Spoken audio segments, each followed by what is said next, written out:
ವಿಡಿಯೋನ ಕೊನೆ ತನಕ ನೋಡಿ. ನೀವೇನಾದ್ರೂ ಫಸ್ಟ್ ನಮ್ಮ ಒಂದು ಯೂಟ್ಯೂಬ್ ಚಾನಲ್ ನೋಡ್ತಾ ಇದ್ದೀರಾ ಅಂತಂದ್ರೆ ನೋಡ್ತಾ ಇರಲ್ಲ ಸಬ್ಸ್ಕ್ರೈಬ್ ಮಾಡ್ಕೊಳ್ಳಿ. ಪ್ರತಿದಿನ ಯೂಟ್ಯೂಬ್ ರಿಲೇಟೆಡ್ ವಿಡಿಯೋಸ್ಗಳಾಗ್ತಾ ಇದ್ರೆ ನಮ್ಮ ಒಂದು ಚಾನಲಲ್ಲಿ ಮಿಸ್ ಮಾಡ್ಕೊಬೇಡಿ. ಓಕೆ ಆಯ್ತಾ? ಸಬ್ಸ್ಕ್ರೈಬ್. ಬನ್ನಿ ಇವತ್ತಿನ ವಿಡಿಯೋನ ಶುರು ಮಾಡೋಣ. ನೀವು ಪ್ರತಿದಿನ 10 ಕೋಟಿ ಖರ್ಚು ಮಾಡಿದ್ರು ನಿಮ್ಮ ಹತ್ರ ಇರುವಂತ ಆಸ್ತಿ 100 ವರ್ಷಗಳಾದ್ರೂ ಖಾಲಿ ಆಗದೆ ಇದ್ರೆ ಹೇಗಿರುತ್ತೆ ನೀವೇ ಯೋಚನೆ ಮಾಡಿ. ಯಾಕೆಂತಂದ್ರೆ ಇವತ್ ನಾವು ನೋಡೋಕೆ ಹೊಟ್ಟಿರೋದು ಕೂಡ ಅಂತದ್ದೇ ಒಂದು ಮೂವಿನ. ಈ ಮೂವಿಯ ಹೀರೋಗೆ ಅವನ ಫ್ಯಾಮಿಲಿಯಿಂದ ಒಂದು ನಿಧಿಯ ಬಗ್ಗೆ ಗೊತ್ತಾಗುತ್ತೆ. ಆ ನಿಧಿ ಎಷ್ಟು ದೊಡ್ಡದಾಗಿರುತ್ತೆ ಅಂತಂದ್ರೆ ಯಾರು ಇಮ್ಯಾಜಿನ್ ಕೂಡ ಮಾಡ್ಕೊಳ್ಳೋದಕ್ಕಾಗುದಿಲ್ಲ, ಅಷ್ಟು ದೊಡ್ಡದಾಗಿರುತ್ತೆ. ಅವನು ನಿಜವಾಗ್ಲೂ ನಿಧಿನ ಹುಡುಕಿದ್ರು ಹೇಗ್ ಹುಡುಕ್ತಾ ಅಷ್ಟೊಂದು ನಿಧಿನ ಏನೇನ್ ಮಾಡ್ದ ಅಂತ ತೋರಿಸಿರೋದೇ ಈ ಅಡ್ವೆಂಚರ್ಸ್ ಆಗಿರುವಂತ ಮೂವಿ. ಅಂದಂಗೆ ಈ ಮೂವಿ ಹೆಸರು ನ್ಯಾಷನಲ್ ಟ್ರೆಜರ್ ಅಂತ. ಸರ್, ಈಗ ನಾವು ತುಂಬಾ ಟೈಮ್ ವೇಸ್ಟ್ ಮಾಡದೆ ನಮ್ಮ ಮೈನ್ ಸ್ಟೋರಿ ಕಡೆಗೆ ಹೊರಟೋಗೋಣ. ಈ ಮೂವಿ ಶುರು ಆಗೋದು 1974ರಲ್ಲಿ. ಇಲ್ಲಿ ಬೆಂಜಮಿನ್ ಅನ್ನ ಒಬ್ಬ ಹುಡುಗ ಕತ್ಲೆ ತುಂಬಿಕೊಂಡಿರುವಂತ ಸ್ಟೋರ್ ರೂಮ್ ಗೆ ಬಂದು ಒಂದು ಬುಕ್ ಅನ್ನ ಹುಡುಕ್ತಾನೆ. ಅದೇ ಸಮಯಕ್ಕೆ ಅಲ್ಲಿಗೆ ಬೆಂಜಮಿನ್ ನ ತಾತ ಬರ್ತಾರೆ. ಆ ಬುಕ್ ನ ಮೇಲೆ ಬೆಂಜಮಿನ್ ಅಷ್ಟೊಂದು ಇಂಟ್ರೆಸ್ಟ್ ಅನ್ನ ತೋರಿಸ್ತಿರೋದನ್ನ ನೋಡಿ ಸರಿ ಅಂತ ಆ ಬುಕ್ ನಲ್ಲಿರೋ ಇವರ ಫ್ಯಾಮಿಲಿಯ ಕಥೆನ ಹೇಳೋದಕ್ಕೆ ಶುರು ಮಾಡ್ತಾರೆ. 1832ರಲ್ಲಿ ಚಾರ್ಲ್ಸ್ ಕ್ಯಾರೋಲ್ ನ ಆರೋಗ್ಯ ತುಂಬಾನೇ ಹದಗೆಟ್ಟೋಗಿರುತ್ತೆ. ಇವರು ಡಿಕ್ಲರೇಷನ್ ಆಫ್ ಇಂಡಿಪೆಂಡೆನ್ಸ್ ನ ಮೇಲೆ ಸೈನ್ ಮಾಡಿರುವಂತ ಕೊನೆಯ ವ್ಯಕ್ತಿ. ಚಾರ್ಲ್ಸ್ ಕ್ಯಾರೋಲ್ ತುಂಬಾ ಆತುರವಾಗಿ ಅಮೆರಿಕದ ಆಗಿನ ಪ್ರೆಸಿಡೆಂಟ್ ನ ನೋಡೋದಕ್ಕೆ ಹೋಗ್ತಿದ್ರು. ಯಾಕಂದ್ರೆ ಇವ್ರ ಹತ್ರ ಹೇಳೋದಕ್ಕೆ ಒಂದು ಸೀಕ್ರೆಟ್ ಇತ್ತು. ಆದ್ರೆ ಆ ಸಮಯದಲ್ಲಿ ಪ್ರೆಸಿಡೆಂಟ್ ಇರೋದಿಲ್ಲ, ಎಲ್ಲಿಗೋ ಹೊರಟೋಗಿರ್ತಾರೆ. ಚಾರ್ಲ್ಸ್ ಕ್ಯಾರೋಲ್ ಕೂಡ ಇನ್ನೇನು ಸಾಯುವಂತ ಸಮಯದಲ್ಲಿ ಇರ್ತಾರೆ. ಇನ್ನೇನು ಮಾಡೋದಕ್ಕಾಗುದಿಲ್ಲ ಅಂತ ಅವರ ಕುದುರೆನ ಓಡಿಸ್ತಿದ್ದಂತ ಥಾಮಸ್ ಗೇಟ್ಗೆ ಆ ಸೀಕ್ರೆಟ್ ಅನ್ನ ಹೇಳ್ಬಿಡ್ತಾರೆ. ಆ ಸೀಕ್ರೆಟ್ ಬೇರೆ ಏನು ಅಲ್ಲ, ಈ ಪ್ರಪಂಚದ ಅತ್ಯಂತ ಅಮೂಲ್ಯವಾದಂತ ನಿಧಿ ಅಂದ್ರೆ ಟ್ರೆಜರ್ ನ ಬಗ್ಗೆ. ಮೊದಲನೇ ಸಲ ಆ ನಿಧಿ ಕಾಣಿಸಿದ್ದು ಈಜಿಪ್ಟ್ ನಲ್ಲಿ. ಆ ನಿಧಿ ಎಷ್ಟು ಬೆಲೆ ಬಾಳ್ತಿತ್ತು ಅಂತಂದ್ರೆ ಅದನ್ನ ತಮ್ಮದಾಗಿಸ್ಕೊಳ್ಬೇಕು ಅಂತ ರಾಜ ಮಹಾರಾಜರೆಲ್ಲ ಯಾವಾಗ್ಲೂ ಆ ನಿಧಿಗೋಸ್ಕರ ಯುದ್ಧನ ಮಾಡ್ತಾನೆ ಇದ್ರು. ಯಾರು ಇಮ್ಯಾಜಿನ್ ಕೂಡ ಮಾಡೋದಕ್ಕಾಗುದಿಲ್ಲ, ಆ ನಿಧಿ ಅಷ್ಟು ದೊಡ್ಡದಾಗಿತ್ತು. ಆದ್ರೆ ಹೀಗೆ ಒಂದು ದಿನ ಆ ನಿಧಿ ಮಾಯ ಆಗೋಯ್ತು. ಮತ್ತೆ 1000 ವರ್ಷಗಳ ನಂತರ ಅಮೆರಿಕದ ಸೈನಿಕರು ಸೋಲೋಮನ್ ಟೆಂಪಲ್ ನಲ್ಲಿ ಆ ನಿಧಿನ ಹುಡುಕಿ ಹೊರಗ್ ತೆಗೆದ್ರು. ಆ ನಿಧಿ ಎಷ್ಟು ದೊಡ್ಡದಾಗಿತ್ತು ಅಂತಂದ್ರೆ ಅದು ಒಬ್ಬರದಾಗೋದಕ್ಕೆ ಸಾಧ್ಯನೇ ಇರ್ಲಿಲ್ಲ. ಆದ್ರಿಂದ ಸೈನಿಕರು ಅದನ್ನ ಸಮುದ್ರದಿಂದ ಯುರೋಪ್ಗೆ ತಂದು ಬಿಡ್ತಾರೆ. ಆದ್ರೆ ಸಮಯದಲ್ಲಿ ಬ್ರಿಟಿಷರು ಅಮೆರಿಕದ ಮೇಲೆ ಅಟ್ಯಾಕ್ ಮಾಡ್ಬಿಟ್ಟಿದ್ರು. ಆದ್ರಿಂದ ನಿಧಿ ಬ್ರಿಟಿಷರಿಗೆ ಸಿಗಬಾರದು ಅಂತ ಡಿಕ್ಲರೇಷನ್ ಆಫ್ ಇಂಡಿಪೆಂಡೆನ್ಸ್ ನ ಮೇಲೆ ಸೈನ್ ಮಾಡಿರುವಂತ ವ್ಯಕ್ತಿಗಳು ಆ ನಿಧಿನ ಒಂದು ಸೇಫ್ ಆಗಿರುವಂತ ಜಾಗದಲ್ಲಿ ಬಚ್ಚಿಟ್ಟು ಅದು ಯಾರಿಗೂ ಕೂಡ ಈಸಿಯಾಗಿ ಸಿಗಬಾರದು ಅಂತ ಅದನ್ನ ಹುಡುಕೋದಕ್ಕೆ ತುಂಬಾ ಕ್ಲೂಗಳನ್ನ ಸೃಷ್ಟಿ ಮಾಡಿದ್ರು. ಡಿಕ್ಲರೇಷನ್ ಆಫ್ ಇಂಡಿಪೆಂಡೆನ್ಸ್ ನ ಮೇಲೆ ಸೈನ್ ಮಾಡಿರುವಂತ ವ್ಯಕ್ತಿಗಳಲ್ಲಿ ಈಗ ಕೊನೆಯದಾಗಿ ಉಳಿದಿರೋದು ಚಾರ್ಲ್ಸ್ ಕ್ಯಾರೋಲ್ ಮಾತ್ರ. ಇವ್ರ ಹತ್ರ ಆ ನಿಧಿನ ಹುಡುಕೋದಕ್ಕೆ ಒಂದೇ ಒಂದು ಕ್ಲೂ ಇರೋದು. ಅದನ್ನ ಥಾಮಸ್ ಗೇಟ್ ಗೆ ಕೊಟ್ಬಿಡ್ತಾರೆ. ಆ ಕ್ಲೂ ಇದ್ದಂತ ಚೀಟಿಲಿ the secret lies with Charlotte ಅಂತ ಬರ್ದಿರುತ್ತೆ. ಥಾಮಸ್ ಗೇಟ್ ಹತ್ರ ಇದ್ದಂತ ಆ ಚೀಟಿನ ಇವರು ಬೆಂಜಮಿನ್ ಗೆ ತೋರಿಸಿ ಹೇಳ್ತಾರೆ, ಥಾಮಸ್ ಗೇಟ್ ಬೇರೆ ಯಾರು ಅಲ್ಲ, ಅವರು ನನ್ನ ತಾತನ ತಾತ ಅಂತ. ಅದೇ ಸಮಯಕ್ಕೆ ಅಲ್ಲಿಗೆ ಬೆಂಜಮಿನ್ ನ ತಂದೆ ಪ್ಯಾಟ್ರಿಕ್ ಬಂದು ಅವನ ತಾತನ್ಗೆ ಬೈತಾನೆ. ಯಾಕೆಂತಂದ್ರೆ ಇವರ ಫ್ಯಾಮಿಲಿ ಅವರೆಲ್ಲ ಆ ನಿಧಿ ನಿಜವಾಗ್ಲೂ ಇದೆ ಅಂತ ಹುಡುಕೋದ್ರಲ್ಲಿ ಅವರ ಜೀವನನ ಕಳೆದ್ಬಿಟ್ಟಿರ್ತಾರೆ. ಆದ್ರೆ ಅದು ಇವ್ರಿಗೆ ಯಾವತ್ತೂ ಕೂಡ ಸಿಕ್ಕಿರೋದಿಲ್ಲ. ನಮ್ ತರನೇ ನನ್ನ ಮಗನು ಕೂಡ ಟೈಮ್ ವೇಸ್ಟ್ ಮಾಡಬಾರ್ದು ಅಂತ ಇವನು ಬಯಸ್ತಿರ್ತಾನೆ. ಇಲ್ಲಿಂದ ಸೀನ್ 30 ವರ್ಷಗಳ ಮುಂದಕ್ಕೆ ಬರುತ್ತೆ. ಅಂದ್ರೆ 2004ಕ್ಕೆ. ಈಗ ಬೆಂಜಮಿನ್ ಕೂಡ ದೊಡ್ಡವನಾಗೋಗಿರ್ತಾನೆ. ಇವನ ಫ್ರೆಂಡ್ಸ್ ನ ಜೊತೆ ಆರ್ಟಿಕ್ ಸರ್ಕಲ್ ಗೆ ಬಂದಿರ್ತಾನೆ. ಯಾಕೆಂದ್ರೆ ಶಾರ್ಲೆಟ್ ಅನ್ನೋ ಒಂದು ಹಳೆಯ ಶಿಪ್ ಈ ಮಂಜುಗಡ್ಡೆಯಲ್ಲಿ ಸಮಾಧಿ ಆಗೋಗಿರುತ್ತೆ. ಅದನ್ನ ಹುಡ್ಕೋದಕ್ಕೆ ಅಂತ ಬೆಂಜಮಿನ್ ನ ತಾತ ಚೀಟಿಲಿದ್ದಂತ ಒಂದು ಕ್ಲೂನ ತೋರಿಸಿದ್ನಲ್ಲ, the secret lies with Charlotte ಅಂತ. ಶಾರ್ಲೆಟ್ ಅಂತಂದ್ರೆ ಒಂದು ಶಿಪ್ ನ ಹೆಸರು. ಆ ಶಿಪ್ ನ ಹುಡ್ಕೊಂಡೆ ಇವರೆಲ್ಲ ಈಗ ಬಂದಿರೋದು. ಅಂದ್ರೆ ಬೆಂಜಮಿನ್ ಅವನ ತಾತನ ಆಸೆ ತರನೇ ನಿಧಿನ ಹುಡುಕ್ತಿದ್ದಾನೆ ಅಂತ. ಇಲ್ಲೇ ನಮ್ಗೆ ಬೆಂಜಮಿನ್ ನ ಫ್ರೆಂಡ್ ನ ತೋರಿಸ್ತಾರೆ. ಇವನ ಹೆಸರು ಅಯಾನ್ ಅಂತ. ನಿಧಿನ ಹುಡ್ಕೋದಕ್ಕೆ ಇವನೇ ದುಡ್ಡು ಹಾಕಿರೋದು. ಇವನ ಹೆಸರು ರೈಲಿ. ಇವನು ಬೆಂಜಮಿನ್ ನ ಕ್ಲೋಸ್ ಫ್ರೆಂಡ್. ಇವನೊಬ್ಬ ಹ್ಯಾಕರ್. ನಂತರ ತುಂಬಾ ಹುಡುಕುದ್ಮೇಲೆ ಬೆಂಜಮಿನ್ ಗೆ ಶಾರ್ಲೆಟ್ ಶಿಪ್ ಸಿಗುತ್ತೆ. ಅದ್ರ ಸುತ್ತ ಇದ್ದಂತ ಸ್ನೋನೆಲ್ಲ ತೆಗ್ದಾಗ ಒಳಗಡೆ ಹೋಗೋದಕ್ಕೆ ದಾರಿ ಸಿಗುತ್ತೆ. ಆ ಶಿಪ್ ನ ಒಳಗಡೆ ಎಲ್ಲಿ ನೋಡಿದ್ರು ಬರೀ ಗನ್ ಪೌಡರ್ಸ್ ಗಳೇ ಇರ್ತವೆ. ಹೀಗೆ ಇವರು ಎಲ್ಲಾದ್ರೂ ಕ್ಲೂ ಸಿಗ್ಬೋದಂತ ಹುಡುಕಾಡ್ತಿರ್ಬೇಕಾದ್ರೆ ಅದೇ ಸಮಯಕ್ಕೆ ಬೆಂಜಮಿನ್ ಗೆ ಒಂದು ಬಾಕ್ಸ್ ಸಿಗುತ್ತೆ. ಆ ಬಾಕ್ಸ್ ನ ಒಳಗಡೆ ಒಂದು ಪೈಪ್ ಇರುತ್ತೆ. ಮೊದ್ಲು ಇದು ಏನು ಅಂತ ಯಾರಿಗೂ ಕೂಡ ಸರಿಯಾಗಿ ಅರ್ಥ ಆಗುದಿಲ್ಲ. ಆಗ ಅವರಿಗೆ ಆ ಪೈಪ್ ನ ಮೇಲೆ ಒಂದಷ್ಟು ಪದಗಳು ಕಾಣಿಸ್ತವೆ. ಆದ್ರಿಂದ ಬೆಂಜಮಿನ್ ಅವನ ರಕ್ತನ ತೆಗೆದು ಆ ಪೈಪ್ ಗೆ ಹಾಕಿ ನಂತರ ಅದನ್ನ ಒಂದು ಪೇಪರ್ ನ ಮೇಲೆ ಪ್ರಿಂಟ್ ಮಾಡ್ತಾನೆ. ಆಗ ಇವರಿಗೆ ಇದರಲ್ಲಿ ಒಂದು ಕ್ಲೂ ಸಿಗುತ್ತೆ. ಆದ್ರೆ ಅದು ಒಂದು ಒಗಟಿನ ರೂಪದಲ್ಲಿ ಇರುತ್ತೆ. ಒಂದು ಮ್ಯಾಪ್ ಅನ್ನ ಹುಡುಕಿ ಅನ್ನೋ ತರ ಅದು ಹೇಳ್ತಿರುತ್ತೆ. ತುಂಬಾ ಹೊತ್ತು ಯೋಚನೆ ಮಾಡಿ ಆ ಒಗಟನ್ನ ಬಿಡಿಸಿದಾಗ ಬೆಂಜಮಿನ್ ಗೆ ಗೊತ್ತಾಗುತ್ತೆ ನ್ಯಾಷನಲ್ ಡಾಕ್ಯುಮೆಂಟ್ ಆಗಿರುವಂತ ಡಿಕ್ಲರೇಷನ್ ಆಫ್ ಇಂಡಿಪೆಂಡೆನ್ಸ್ ನ ಹಿಂದೆ ಒಂದು ಮ್ಯಾಪ್ ಇದೆ ಅಂತ. ಆದ್ರೆ ಇವರು ಅದನ್ನ ಪಡ್ಕೊಳ್ಳೋದಕ್ಕಾಗುದಿಲ್ಲ. ಯಾಕೆಂತಂದ್ರೆ ಅದೊಂದು ನ್ಯಾಷನಲ್ ಡಾಕ್ಯುಮೆಂಟ್ ಪ್ರಿಸರ್ವ್ ಮಾಡಿ ಮ್ಯೂಸಿಯಂ ನಲ್ಲಿ ಇಟ್ಟಿರ್ತಾರೆ. ಆಗ ಅಯಾನ್ ಹೇಳ್ತಾನೆ ನಾವ್ ಅದನ್ನ ಕದ್ದು ಬಿಡೋಣ ಅಂತ. ಆದ್ರೆ ಈ ತರ ಕೆಟ್ಟ ಕೆಲಸ ಮಾಡೋದಕ್ಕೆ ಬೆಂಜಮಿನ್ ಹಾಗೆ ರೈಲಿ ಒಪ್ಕೊಳ್ಳೋದಿಲ್ಲ. ಇದರಿಂದ ಇವನ ಮೇಲೆ ಗನ್ ಪಾಯಿಂಟ್ ಮಾಡ್ಬಿಡ್ತಾರೆ. ಆಗ ಇವನು ಬೆಂಕಿನ ಹತ್ತಿಸಿ ಹೆದರ್ಸ್ತಾನೆ, ಇಲ್ಲೆಲ್ಲ ಗನ್ ಪೌಡರ್ ಇದೆ, ಇದೇನಾದ್ರೂ ಕೆಳಗಡೆ ಬಿದ್ರೆ ಎಲ್ಲರೂ ಕೂಡ ಸತ್ತೋಗ್ತೀವಿ ಅಂತ. ಸರಿ ಆಯ್ತು ಹಾಕು ಅಂತಾನೆ. ಬೆಂಜಮಿನ್ ಕೂಡ ಅದನ್ನ ಅವನ ಕೈಗೆ ಎಸಿತಿದ್ದಂಗೆನೆ ಅದು ಅವನ ಕೈಯಿಂದ ಸ್ಲಿಪ್ ಆಗಿ ಕೆಳಗಡೆ ಬಿದ್ದು ಗನ್ ಪೌಡರ್ ಗೆಲ್ಲ ಬೆಂಕಿ ಎತ್ಕೊಳ್ಳೋದಕ್ಕೆ ಶುರು ಆಗೋಗುತ್ತೆ. ಆದ್ರಿಂದ ಅವರಿಬ್ಬರನ್ನ ಅಲ್ಲೇ ಬಿಟ್ಟು ಅಯಾನ್ ಹಾಗೆ ಅವನ ಜನರೆಲ್ಲ ಅಲ್ಲಿಂದ ಹೊರಗಡೆ ಓಡ್ ಬಂದ್ಬಿಡ್ತಾರೆ. ಆದ್ರೆ ಬೆಂಜಮಿನ್ ಹಾಗೆ ರೈಲಿ ಕೂಡ ಅಲ್ಲೇ ಇದ್ದಂತ ಒಂದು ಚೇಂಬರ್ ನ ಒಳಗಡೆ ಹೋಗಿ ಬಚ್ಚಿಟ್ಕೊಬಿಡ್ತಾರೆ. ಅದೇ ಸಮಯಕ್ಕೆ ಆ ಬಾಂಬ್ ದೊಡ್ಡ ಮಟ್ಟದಲ್ಲಿ ಬ್ಲಾಸ್ಟ್ ಆಗೋಗುತ್ತೆ. ಅಯಾನ್ ಹಾಗೆ ಅವನ ಜನರು ಅವರಿಬ್ರು ಸತ್ತೋಗಿರ್ಬೇಕು ಅಂತ ಹೇಳಿ ಅಲ್ಲಿಂದ ಹೊರಟೋಗ್ತಾರೆ. ಈ ಕಡೆ ಅವರು ಹೋಗ್ತಿದ್ದಂಗೆನೆ ಬೆಂಜಮಿನ್ ಹಾಗೆ ರೈಲಿ ಆ ಚೇಂಬರ್ ನಿಂದ ಹೊರಗಡೆ ಬಂದು ಡಿಸೈಡ್ ಮಾಡ್ತಾರೆ ಡಿಕ್ಲರೇಷನ್ ಆಫ್ ಇಂಡಿಪೆಂಡೆನ್ಸ್ ನ ಅಯಾನ್ ಕದಿದೆ ಇರೋ ತರ ನಾವು ನೋಡ್ಕೋಬೇಕು ಅಂತ. ನಂತರ ಇವರು ಈ ವಿಷಯನ FBI ಅವ್ರಿಗೆ ಹೇಳೋದಕ್ಕೆ ಅಂತ ಹೋಗ್ತಾರೆ. ಆದ್ರೆ ಅವರು ಇವರ ಮಾತನ್ನೇ ನಂಬಿರೋದಿಲ್ಲ. ಆದ್ರಿಂದ ಈ ವಿಷಯನ ಮ್ಯೂಸಿಯಂ ಅವ್ರಿಗೆ ತಿಳಿಸ್ಬೇಕು ಅಂತ ಮ್ಯೂಸಿಯಂ ನ ಹೆಡ್ ಅಬಿಗೇಲ್ ಹತ್ರ ಬರ್ತಾರೆ. ಆಫೀಸ್ ರೂಮ್ ಒಳಗಡೆ ಬಂದಾಗ ಅಬಿಗೇಲ್ ಕಲೆಕ್ಟ್ ಮಾಡಿರುವಂತ ಬಟನ್ ಕಲೆಕ್ಷನ್ ನ ಬೆಂಜಮಿನ್ ನೋಡ್ತಾನೆ. ಸರಿ ಅಂತ ಹೇಳಿ ಇವರು ಬಂದಿರುವಂತ ವಿಷಯನ ಮಾತಾಡೋದಕ್ಕೆ ಶುರು ಮಾಡ್ತಾರೆ. ನಿಮ್ಮ ಮ್ಯೂಸಿಯಂ ನಲ್ಲಿರುವಂತ ಡಿಕ್ಲರೇಷನ್ ಆಫ್ ಇಂಡಿಪೆಂಡೆನ್ಸ್ ಕಳ್ತನ ಆಗೋದ್ರಲ್ಲಿದೆ, ನೀವು ಅದನ್ನ ಸೇಫ್ ಆಗಿ ಇಟ್ಕೊಳ್ಳಿ ಅಂತ. ಆದ್ರೆ ಅದನ್ನ ಅಬಿಗೇಲ್ ನಂಬೋದಿಲ್ಲ. ಇಷ್ಟು ಸೆಕ್ಯೂರಿಟಿ ಇರುವಂತ ಮ್ಯೂಸಿಯಂ ನಲ್ಲಿ ಅದನ್ನ ಹೇಗೆ ಕಳ್ತನ ಮಾಡ್ತಾರಂತ. ಆಗ ಬೆಂಜಮಿನ್ ಅವಳಿಗೆ ನಿಧಿ ವಿಷಯನೂ ಕೂಡ ಹೇಳಿ ಅರ್ಥ ಮಾಡಿಸೋದಕ್ಕೆ ಪ್ರಯತ್ನ ಪಡ್ತಾನೆ. ನಿಜವಾಗ್ಲೂ ಅದು ಕಳ್ತನ ಆಗೋದ್ರಲ್ಲಿದೆ, ಪ್ಲೀಸ್ ಅಲ್ಲಿ ಸೆಕ್ಯೂರಿಟಿನ ಜಾಸ್ತಿ ಮಾಡಿ ಅಂತ. ಆದ್ರೆ ಅಬಿಗೇಲ್ ಮಾತ್ರ ಅದನ್ನ ಕಾಮಿಡಿ ಆಗಿ ನೋಡ್ತಾಳೆ ಹೊರತು ಸೀರಿಯಸ್ ಆಗಿ ತಗೊಳ್ಳೋದಿಲ್ಲ. ಇದರಿಂದ ಇವರಿಬ್ರು ತುಂಬಾ ಬೇಜಾರು ಮಾಡ್ಕೊಂಡು ಅಲ್ಲಿಂದ ಮ್ಯೂಸಿಯಂ ನ ಒಳಗಡೆ ಬಂದು ಡಿಕ್ಲರೇಷನ್ ಆಫ್ ಇಂಡಿಪೆಂಡೆನ್ಸ್ ನ ನೋಡ್ತಾರೆ. ಈಗ ನಮ್ಗೆ ಬೇರೆ ದಾರಿ ಇಲ್ಲ. ಅಯಾನ್ ಏನಾದ್ರೂ ಇದನ್ನ ಕದ್ರೆ ಅವನು ಇದನ್ನ ನಾಶ ಮಾಡ್ಬಿಡ್ತಾನೆ. ನಾವು ಡಿಕ್ಲರೇಷನ್ ಆಫ್ ಇಂಡಿಪೆಂಡೆನ್ಸ್ ನ ಕಾಪಾಡಬೇಕು ಅಂತಂದ್ರೆ ಅಯಾನ್ ಗಿಂತ ಮುಂಚೆ ನಾವೇ ಇದನ್ನ ಕದಿಬೇಕು ಅಂತ ಬೆಂಜಮಿನ್ ಡಿಸೈಡ್ ಮಾಡ್ಬಿಡ್ತಾನೆ. ಈ ಡಿಕ್ಲರೇಷನ್ ಆಫ್ ಇಂಡಿಪೆಂಡೆನ್ಸ್ ಅಂದ್ರೆ ಬೇರೆ ಏನು ಅಲ್ಲ, ಅಮೆರಿಕಾಗೆ ಸ್ವತಂತ್ರ ಬಂದಾಗ ಲೀಡರ್ಸ್ ಗಳೆಲ್ಲ ಸೇರಿ ಸೈನ್ ಮಾಡಿರುವಂತ ಒಂದು ಡಾಕ್ಯುಮೆಂಟ್. ಸರಿ ಅಂತ ಹೇಳಿ ಇದ್ರ ಬಗ್ಗೆ ಪ್ಲಾನಿಂಗ್ ಅನ್ನ ಮಾಡೋದಕ್ಕೆ ಒಂದು ಲೈಬ್ರರಿಗೆ ಬರ್ತಾರೆ. ಯಾಕೆ ಅಂತಂದ್ರೆ ಮ್ಯೂಸಿಯಂ ನಲ್ಲಿರುವಂತ ಪ್ರತಿಯೊಂದು ವಸ್ತು ಬಗ್ಗೆ ಇಲ್ಲಿ ಇನ್ಫಾರ್ಮೇಶನ್ ಇರುತ್ತೆ. ನಂತರ ರೈಲಿ ಬೆಂಜಮಿನ್ ಗೆ ಎಕ್ಸ್ಪ್ಲೇನ್ ಮಾಡ್ತಾ ಹೋಗ್ತಾನೆ. ಡಿಕ್ಲರೇಷನ್ ಆಫ್ ಇಂಡಿಪೆಂಡೆನ್ಸ್ ನ ಡಿಸ್ಪ್ಲೇಗೆ ಇಟ್ಟಿದ್ದಾಗ ಸೆಕ್ಯೂರಿಟಿ ಕ್ಯಾಮೆರಾಗಳು ಎಲ್ಲರನ್ನ ವಾಚ್ ಮಾಡ್ತಿರ್ತವೆ. ಹಾಗೆ ಬುಲೆಟ್ ಪ್ರೂಫ್ ಗ್ಲಾಸ್ ನ ಒಳಗಡೆ ಒಂದು ಹೀಟ್ ಸೆನ್ಸರ್ ಇರುತ್ತೆ. ಅದು ಸ್ವಲ್ಪ ಹೀಟ್ ಆದ್ರೂ ಸೆಕ್ಯೂರಿಟಿ ಅಲಾರಂ ಅನ್ನ ಆನ್ ಮಾಡ್ಬಿಡುತ್ತೆ. ಹಾಗೆ ಅದು ಡಿಸ್ಪ್ಲೇಗೆ ಇಲ್ಲದೆ ಇದ್ದಾಗ ಒಂದು ಲಾಕರ್ ನಲ್ಲಿ ಸೇಫ್ ಆಗಿ ಎತ್ತಿಟ್ಟಿರ್ತಾರೆ. ಅಲ್ಲಿಂದ ಅದನ್ನ ಕದಿಯೋದು ಇಂಪಾಸಿಬಲ್ ಅಂತ.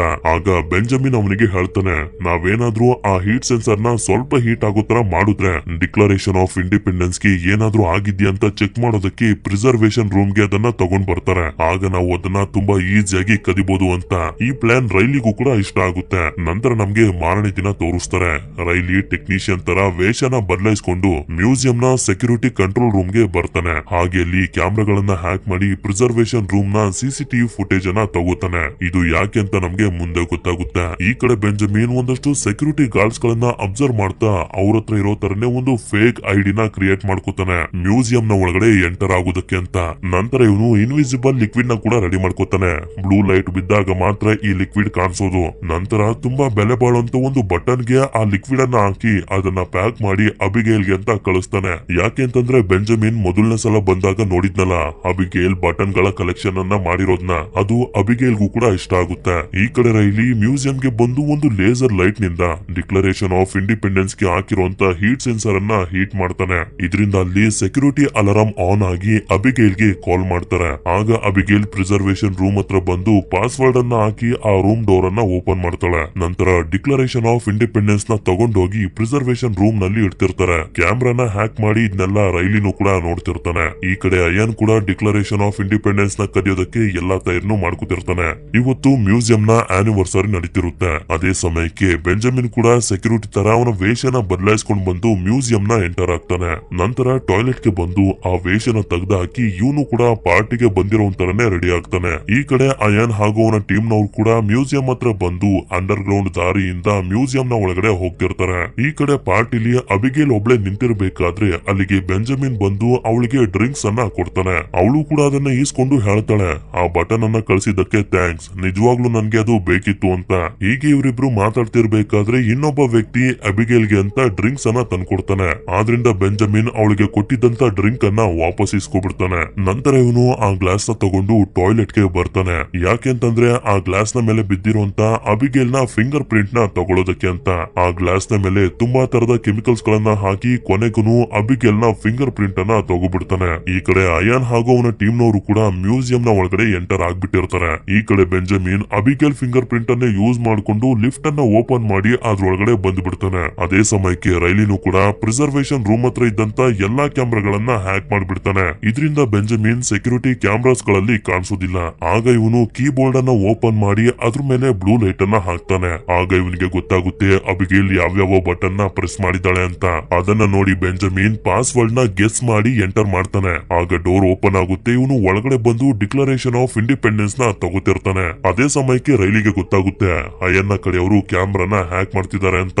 ಆದ್ರಿಂದ ಬೆಂಜಮಿನ್ ಫ್ರೇಮ್ ನ ತಗೊಂಡು ಅಲ್ಲಿಂದ ಹೋಗ್ತಿರ್ತಾನೆ. ಅದೇ ಸಮಯಕ್ಕೆ ಅಲ್ಲಿಗೆ ಅಯಾನ್ ಹಾಗೂ ಅವನ ಕಡೆಯವರು ಬಂದು ಇವನ ಮೇಲೆ ಅಟ್ಯಾಕ್ ಮಾಡೋದಕ್ಕೆ ಶುರು ಮಾಡ್ತಾರೆ. ಆದ್ರೆ ಇವನು ಹೇಗೋ ಮಾಡಿ ತುಂಬಾ ಕಷ್ಟಪಟ್ಟು ಲಿಫ್ಟ್ ನ ಒಳಗಡೆ ಎಂಟರ್ ಆಗಿ ತಪ್ಪಿಸ್ಕೋತಾನೆ. ನಂತರ ಇವನು ಡಿಕ್ಲರೇಷನ್ ಆಫ್ ಇಂಡಿಪೆಂಡೆನ್ಸ್ ನ ಫ್ರೇಮ್ ಇಂದ ಸಪರೇಟ್ ಮಾಡ್ಕೊಂಡು ಲಿಫ್ಟ್ ಇಂದ ಹೊರಗಡೆ ಬರ್ತಾನೆ. ಮ್ಯೂಸಿಯಂ ನಲ್ಲಿ ಒಂದು ಅಂಗಡಿ ಇರುತ್ತೆ.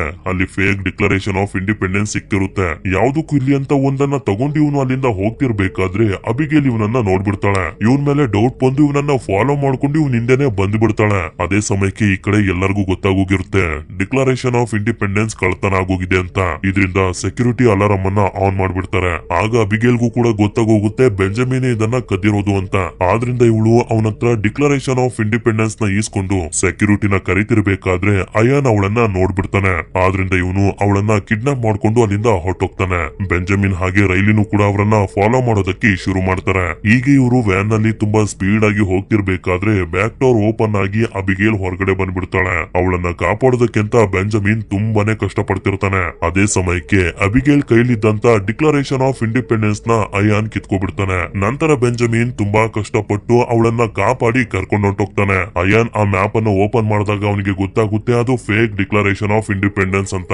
ಯಾಕೆಂತಂದ್ರೆ ಒರಿಜಿನಲ್ ಇನ್ನೂ ಕೂಡ ಬೆಂಜಮಿನ್ ಹತ್ರನೇ ಇರುತ್ತೆ. ಅದನ್ನ ನೋಡಿ ಅಬಿಗೇಲ್ಗೂ ಕೂಡ ಸ್ವಲ್ಪ ಟೆನ್ಷನ್ ಕಮ್ಮಿ ಆಗುತ್ತೆ. ಈ ಕಡೆ ನಮ್ಗೆ ಮ್ಯೂಸಿಯಂ ನಲ್ಲಿ ತೋರಿಸ್ತಾರೆ. ಇಲ್ಲಿಗೆ FBI ನವರು ಬಂದು ತಲುಪಿರ್ತಾರೆ. ಇಲ್ಲೇ FBI ನ ಹೈಯರ್ ಆಫೀಸರ್ ಸಡಸ್ಕಿಗೆ ಗೊತ್ತಾಗುತ್ತೆ ಈಗಾಗ್ಲೇ ಬೆಂಜಮಿನ್ FBI ನವರ ಹತ್ರ ಬಂದು ಕಂಪ್ಲೇಂಟ್ ಮಾಡಿದ್ದ ಡಿಕ್ಲರೇಷನ್ ಆಫ್ ಇಂಡಿಪೆಂಡೆನ್ಸ್ ಕಳ್ಳತನ ಆಗುತ್ತೆ ಅಂತ.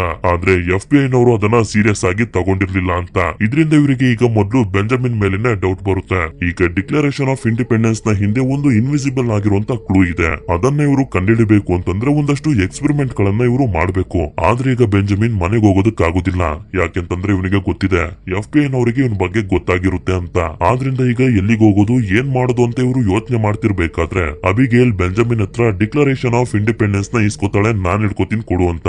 ಆದ್ರೆ ಅವರಿಬ್ರು ಮಾತಾಡ್ತಿರ್ಬೇಕಾದ್ರೆ ಇವಳು ಅದನ್ನ ಎತ್ಕೊಂಡು ಓಡೋಗೋದಕ್ಕೆ ನೋಡ್ತಾಳೆ. ಆದ್ರೆ ಅದಕ್ಕೆ ಬೆಂಜಮಿನ್ ಅವಕಾಶ ಮಾಡಿ ಕೊಡೋದಿಲ್ಲ. ನೀನ್ ಬೇಕಾದ್ರೆ ಹೋಗ್ಬೋದು, ಸದ್ಯಕ್ಕೆ ಡಿಕ್ಲರೇಷನ್ ಆಫ್ ಇಂಡಿಪೆಂಡೆನ್ಸ್ ನ ಕೊಡೋದಕ್ಕಾಗೋದಿಲ್ಲ ಅಂತ ಹೇಳ್ತಾನೆ. ಇಲ್ಲ, ಇದು ನನ್ ಜವಾಬ್ದಾರಿ, ಇದು ನಂಗೆ ಸಿಗೋವರೆಗೂ ನಾನ್ ನಿನ್ ಜೊತೆನೆ ಇರ್ತೀನಿ ಅಂತ ಇವಳು ಹೇಳ್ತಾಳೆ. ಆದ್ರಿಂದ ಇದುವರೆಗೂ ನಡೆದಿರುವಂತ ಎಲ್ಲಾ ವಿಷಯನೂ ಬೆಂಜಮಿನ್ ಅಬಿಗೇಲ್ಗೆ ಹೇಳ್ತಾನೆ. ಈ ಕಡೆ ನಮ್ಗೆ ತೋರಿಸ್ತಾರೆ FBI ನವರು ಬೆಂಜಮಿನ್ ನ ಮನೆ ಒಳಗಡೆನೆ ನುಗ್ಬಿಟ್ಟಿರ್ತಾರೆ. ಆಗ ಅಲ್ಲಿ ಅವರಿಗೆ ಬೆಂಜಮಿನ್ ಮಾಡ್ಕೊಂಡಿದ್ದಂತ ತಯಾರಿ ಎಲ್ಲಾ ಕಾಣಿಸುತ್ತೆ. ಡಿಕ್ಲರೇಷನ್ ಆಫ್ ಇಂಡಿಪೆಂಡೆನ್ಸ್ ಸಿಕ್ತಿದ್ದಂಗೆನೆ ಅದ್ರ ಹಿಂದ್ಗಡೆ ಎಕ್ಸ್ಪೆರಿಮೆಂಟ್ ಅನ್ನ ಮಾಡೋದಕ್ಕೆ ರೆಡಿ ಮಾಡ್ಕೊಂಡಿರ್ತಾನೆ. ಈಗ ಇವರೆಲ್ಲ ಇಲ್ಲಿ ಇನ್ವೆಸ್ಟಿಗೇಷನ್ ಮಾಡ್ತಿರ್ಬೇಕಾದ್ರೆ ಸೈಲೆಂಟ್ ಡೂಡಲ್ ಅನ್ನೋ ಲೆಟರ್ಸ್ ಗಳ ಬಗ್ಗೆ ಇವರಿಗೆ ಗೊತ್ತಾಗುತ್ತೆ. ಈ ಸೈಲೆಂಟ್ ಡೂಡಲ್ ಲೆಟರ್ಸ್ ಗಳಲ್ಲೂ ಕೂಡ ನಿಧಿಯ ಬಗ್ಗೆ ಕ್ಲೂಸ್ ಗಳು ಇರ್ತವೆ. ಇದೆಲ್ಲದ್ರ ಬಗ್ಗೆ ಮೊದಲೇ ರಿಸರ್ಚ್ ಮಾಡಿ ಬೆಂಜಮಿನ್ ಇಟ್ಕೊಂಡಿರ್ತಾನೆ. ಇಲ್ಲೇ ನಮ್ಗೆ ಗೊತ್ತಾಗುತ್ತೆ ಬೆಂಜಮಿನ್ ಹೈಲಿ ಕ್ವಾಲಿಫೈಡ್ ಎಜುಕೇಟೆಡ್ ಅಂತ. ಈ ಕಡೆ ಬೆಂಜಮಿನ್ ಇವರಿಬ್ಬರನ್ನ ಕರ್ಕೊಂಡು ಇವನ ತಂದೆ ಪ್ಯಾಟ್ರಿಕ್ ನ ಮನೆಗೆ ಬರ್ತಾನೆ. ಬೆಂಜಮಿನ್ ಈ ತರ ನಿಧಿನ ಹುಡ್ಕೊಂಡು ಹುಚ್ಚಂತರ ಅಲ್ಲಿ ಇಲ್ಲಿ ಓಡಾಡೋದು ಪ್ಯಾಟ್ರಿಕ್ ಗೆ ಸ್ವಲ್ಪನೂ ಕೂಡ ಇಷ್ಟ ಇರೋದಿಲ್ಲ. ಬೆಂಜಮಿನ್ ತುಂಬಾ ಇಷ್ಟಪಟ್ಟು ಕೆಲಸ ಮಾಡ್ತಿರೋದ್ರಿಂದ ಇವನು ಕೂಡ ಸುಮ್ನೆ ಇರ್ತಾನೆ. ನಂತರ ಇವ್ರು 3 ಜನ ಸೇರಿ ತುಂಬಾ ಹುಷಾರಾಗಿ ಡಿಕ್ಲರೇಷನ್ ಆಫ್ ಇಂಡಿಪೆಂಡೆನ್ಸ್ ನ ಹಿಂದೆ ನಿಂಬೆ ಹಣ್ಣಿನ ರಸ ಹಾಕಿ ಹಾಗೆ ಅದನ್ನ ಹೀಟ್ ಮಾಡ್ತಾರೆ. ಆಗ ಇವರಿಗೆ ಒಂದಷ್ಟು ಕೋಡ್ಸ್ ಗಳು ಅಲ್ಲಿ ಇವ್ರಿಗೆ ಕಾಣಿಸ್ತವೆ. ನಂತರ ಇವ್ರಿಗೆ ಗೊತ್ತಾಗುತ್ತೆ ಈ ನಂಬರ್ಸ್ ಗಳು ಸೈಲೆಂಟ್ ಡೂಡಲ್ ಲೆಟರ್ಸ್ ಗಳಿಗೆ ಸೇರಿರೋದು. ಈ ನಂಬರ್ಸ್ ಗಳು ಬೇರೆ ಏನು ಅಲ್ಲ, ಎಷ್ಟನೇ ಪೇಜ್, ಎಷ್ಟನೇ ಸೆಂಟೆನ್ಸ್ ಹಾಗೆ ಎಷ್ಟನೇ ವರ್ಡ್ ಅಂತ. ಈ ನಂಬರ್ಸ್ ಗಳ ಪ್ರಕಾರ ಇವರು ಸೈಲೆಂಟ್ ಡೂಡಲ್ ಲೆಟರ್ ನಲ್ಲಿ ಒಂದಷ್ಟು ಪದಗಳನ್ನ ಹುಡುಕಿದ್ರೆ ಮುಂದೆ ಎಲ್ಲಿ ಹೋಗ್ಬೇಕು ಅನ್ನೋ ಕ್ಲೂ ಸಿಗುತ್ತೆ. ಆದ್ರೆ ಈಗ ಸೈಲೆಂಟ್ ಡೂಡಲ್ ಲೆಟರ್ಸ್ ಗಳು ಮತ್ತೊಂದು ಮ್ಯೂಸಿಯಂ ನಲ್ಲಿ ಇದೆ. ಸಾಕು ಇದನ್ನೆಲ್ಲ ಇಲ್ಲಿಗೆ ಬಿಟ್ಬಿಡು ಅಂತ ಪ್ಯಾಟ್ರಿಕ್ ಬೆಂಜಮಿನ್ ಗೆ ಹೇಳ್ತಾನೆ. ಆದ್ರೆ ಬೆಂಜಮಿನ್ ಮಾತ್ರ ಅದಕ್ಕೆ ರೆಡಿ ಆಗಿರೋದಿಲ್ಲ. ನಂತರ FBI ನವರು ಪ್ಯಾಟ್ರಿಕ್ ನ ಮನೆಗೆ ಬಂದಾಗ ನಮ್ಗೆ ಗೊತ್ತಾಗುತ್ತೆ ಅವ್ರು 3 ಜನ ಇವನನ್ನ ಕಟ್ ಹಾಕಿ ಹೊರಟೋಗಿದ್ದಾರೆ ಅಂತ. ಸಡಸ್ಕಿ ಇವನನ್ನ ಕೇಳ್ತಾನೆ, ನಿಮ್ಮ ಮಗ ಎಲ್ಲೋಗಿದ್ದಾನೆ ಅಂತ ನಿಮ್ಗೆ ಗೊತ್ತಿದ್ಯಾ ಅಂತ. ಇಲ್ಲ, ನನಗೆ ಗೊತ್ತಿಲ್ಲ, ಅವರು ನನ್ನನ್ನ ಕಟ್ ಹಾಕಿ ಹೊರಟೋದ್ರು ಅಂತ ಹೇಳ್ತಾನೆ. ಈ ಕಡೆ ಒಂದು ಮ್ಯೂಸಿಯಂ ನಲ್ಲಿ ನಮ್ಗೆ ತೋರಿಸ್ತಾರೆ ಒಬ್ಬ ಸಣ್ಣ ಹುಡುಗ ಸೈಲೆಂಟ್ ಡೂಡಲ್ ಲೆಟರ್ಸ್ ಗಳನ್ನ ನೋಡ್ಕೊಂಡು ಏನನ್ನೋ ಬರ್ಕೋತಾನೆ. ಹೀಗೆ ಇವನು ಅಲ್ಲಿಂದ ಹೊರಗಡೆ ಬರ್ತಿರ್ಬೇಕಾದ್ರೆ ಒಳಗಡೆ ಹೋಗ್ತಿರುವಂತ ಅಯಾನ್ನ ನಮ್ಗೆ ತೋರಿಸ್ತಾರೆ. ನಂತರ ಆ ಹುಡುಗ ರೈಲಿ ಹತ್ರ ಬಂದು ಇವನು ಬರ್ಕೊಂಡ್ ಬಂದಿರುವಂತ ಪದಗಳನ್ನ ಅವನಿಗೆ ಕೊಡ್ತಾನೆ. ಹೌದು, ರೈಲಿನೇ ಈ ಚಿಕ್ಕ ಹುಡುಗನ ಹತ್ರ ಯಾವ ಪೇಜು, ಯಾವ ಲೈನು, ಹಾಗೆ ಯಾವ ಪದ ಅಂತ ಹೇಳ್ತಿರ್ತಾನೆ. ಇವನು ಏನನ್ನ ಹೇಳ್ತಾನೋ ಅದನ್ನ ಈ ಹುಡುಗ ಬರ್ಕೊ ಬರ್ತಿರ್ತಾನೆ. ಒಂದು ಲೆಟರ್ ಗೊತ್ತಾಗ್ತಿಲ್ಲ, ಮತ್ತೆ ನೋಡ್ಕೊಂಬ ಅಂತ ಕಳಿಸ್ತಾನೆ. ಆ ಹುಡುಗ ಅದನ್ನ ಬರ್ಕೋತಿರ್ಬೇಕಾದ್ರೆ ಅಯಾನ್ ಅದನ್ನ ಗಮನಿಸ್ತಾನೆ. ಈ ಕಡೆ ರೈಲಿಗೆ ಎಲ್ಲಾ ಪದಗಳು ಸಿಕ್ಕಿ ಒಂದು ಹೊಸ ಕ್ಲೂ ಸಿಕ್ಬಿಡುತ್ತೆ. ಆ ಹುಡುಗನ್ ಜೊತೆ ಅಯಾನ್ ಕೂಡ ಹೊರಗಡೆ ಬಂದು ನೋಡಿದ್ರೆ ಅಲ್ಲಿ ರೈಲಿ ಇರೋದಿಲ್ಲ, ಹೊರಟೋಗಿರ್ತಾನೆ. ನಂತರ ರೈಲಿ ಬೆಂಜಮಿನ್ ಹಾಗೂ ಅಬಿಗೇಲ್ ಇರುವಂತ ಜಾಗಕ್ಕೆ ಬಂದು ಇವನಿಗೆ ಸಿಕ್ಕಿರುವಂತ ಕ್ಲೂ ಬಗ್ಗೆ ಹೇಳೋದಕ್ಕೆ ಶುರು ಮಾಡ್ತಾನೆ. ನಾವು ನಿಧಿನ ಹುಡುಕ್ಬೇಕು ಅಂದ್ರೆ ಲಿಬರ್ಟಿ ಬೆಲ್ ಹತ್ರ ಹೋಗಿ ಶ್ಯಾಡೋನ ಫಾಲೋ ಮಾಡ್ಬೇಕು ಅಂತ ಕ್ಲೂ ಸಿಕ್ಕಿದೆ ಅಂತ.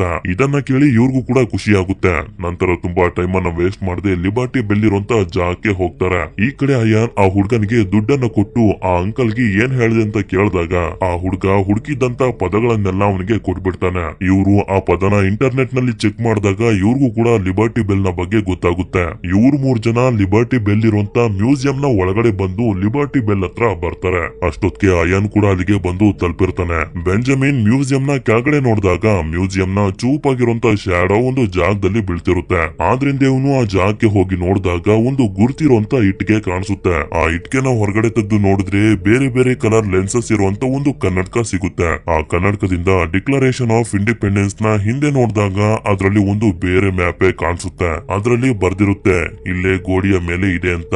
ಏನಿರ್ಬೋದು ಅಂತ ಇವ್ರು 3 ಜನ ಯೋಚನೆ ಮಾಡ್ತಿರ್ಬೇಕಾದ್ರೇನೆ ಅಯಾನ್ ನ ಕಡೆಯ ಜನರು ಬರ್ತಿರೋದು ಇವರಿಗೆ ಕಾಣಿಸುತ್ತೆ. ಆದ್ರಿಂದ ಬೆಂಜಮಿನ್ ಕನ್ನಡಕ ಹಾಗೆ ಮ್ಯಾಪ್ ಅನ್ನ ಅಬಿಗೇಲ್ ಹಾಗೂ ರೈಲಿ ಕೈಗೆ ಕೊಟ್ಟು ಇವನು ಬರೀ ಖಾಲಿ ಡಬ್ಬನ ತಗೊಂಡು ಓಡೋದಕ್ಕೆ ಶುರು ಮಾಡ್ತಾನೆ. ಇವನ ಹಿಂದೆ ಅಯಾನ್ ನ ಕಡೆಯ ಜನರು ಕೂಡ ಬರ್ತಿರ್ತಾರೆ. ಈ ಕಡೆ ಅಬಿಗೇಲ್ ಹಾಗೆ ರೈಲಿ ಹೋಗ್ತಿರ್ಬೇಕಾದ್ರೆ ಇವರನ್ನು ಕೂಡ ಫಾಲೋ ಮಾಡೋದಕ್ಕೆ ಶುರು ಮಾಡ್ತಾರೆ. ಬೆಂಜಮಿನ್ ನ ಫಾಲೋ ಮಾಡ್ತಿರ್ಬೇಕಾದ್ರೆ ಗನ್ನಿಂದೆಲ್ಲ ಇವನಿಗೆ ಶೂಟ್ ಮಾಡ್ತಿರ್ತಾರೆ. ಆದ್ರೆ ಇವನು ಹೇಗೋ ಮಾಡಿ ಅವರಿಂದೆಲ್ಲ ತಪ್ಪಿಸ್ಕೊಂಡು ಮನೆಗಳ ಮೇಲೆ ಬರ್ತಾನೆ. ಆಗ ಅಯಾನ್ ಕಡೆಯ ಒಬ್ಬ ವ್ಯಕ್ತಿನ ಯಾಮಾರಿಸಿ ಅಲ್ಲಿಂದ ಎಸ್ಕೇಪ್ ಆಗೋಗ್ತಾನೆ. ಈ ಕಡೆ ಇವರಿಬ್ರು ತಪ್ಪಿಸ್ಕೊಂಡು ಬರ್ತಿರ್ಬೇಕಾದ್ರೆ ಡಿಕ್ಲರೇಷನ್ ಆಫ್ ಇಂಡಿಪೆಂಡೆನ್ಸ್ ಕೈ ತಪ್ಪಿ ಕೆಳಗಡೆ ಬಿದ್ದೋಗುತ್ತೆ. ಆಗ ಅದು ಅಯಾನ್ ಕೈಗೆ ಸಿಕ್ಕುತ್ತೆ.